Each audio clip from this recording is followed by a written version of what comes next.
গ্রামে ছোট একটি খাল যদি থাকে ওই গ্রামে পানির সংকট হয় না। একটি গ্রামে যদি একটি নদী থাকে ওই গ্রামে পানির সংকট হয় না।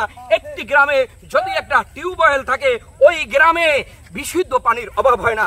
তাই তো আমার দেশ সোনার বাংলাদেশ, দোয়েল শ্যামা কোকিল ডাকে গুণের নাই তো সে। বলছি গ্রাম বাংলার ঐতিহ্যের কথা।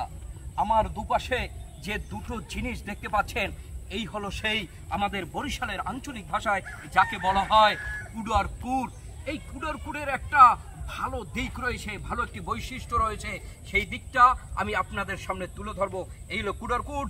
যখন অর্থাৎ পৌষ মাস মাঘ মাস শেষে যখন গ্রামের কৃষকরা ধান কেটে ধান বাড়ি নিয়ে আসে, মাঠে পড়ে থাকে নিচের যে অংশটি, সেই অংশটি কেটে রোদ্রে শুকিয়ে কুড়ায় পরিণত হয়, অর্থাৎ নাড়ায় পরিণত হয়। সেই নাড়া এবং কুটা কৃষকরা নিয়ে এসে এই ধরনের স্তূপ তৈরি করে যাকে বলা হয় বরিশালের আঞ্চলিক ভাষায় কুডার কুট। এবং এইটা দিয়ে কি করা হয়, অর্থাৎ যখনই আমাদের খেতে খামারে পানি উঠে যায় তখন এই স্তূপের যে অংশের যে এই কুটাগুলো অর্থাৎ খড়গুলো কুটাগুলো গরু বাছুর অর্থাৎ গৃহপালিত পশুর জন্য অন্যতম একটি খাবারের মাধ্যম হলো এই কুডার কুট। প্রতিদিন গ্রামের মানুষ যারা ধনী, শুধু ধনী নয়, গরিব, কৃষক, শ্রমজীবী মানুষ সকলেরই গরু থাকে এবং গরু পালন করে। আপনারা জানেন এখান থেকে প্রতিদিন সন্ধ্যায় তারা করে কি সুন্দরভাবে কিছু কুডার কুট এইভাবে ধরে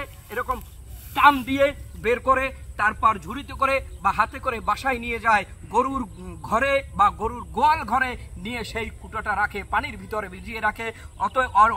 অনেকে আবার সেটিকে কেটে কেটে গরুকে দেয়, গরু খায়, ছাগল খায়।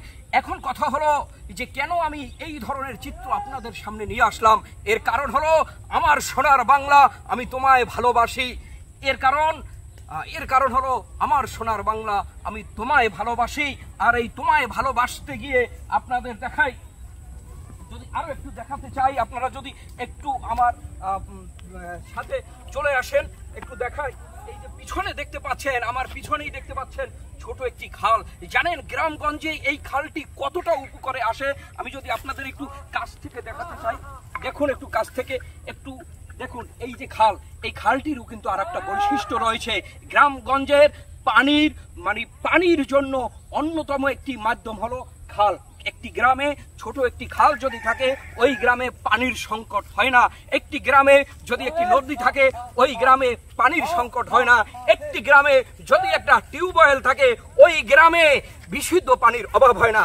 তাই বলবো যেখানে যাহা কিছু দেখুন না কেন আপনার সকল ধরনের চাহিদা পূরণ করবে একমাত্র আমার এই বাংলার গ্রাম থেকে আপনার সেই চাহিদা পূরণ হয়ে যাবে।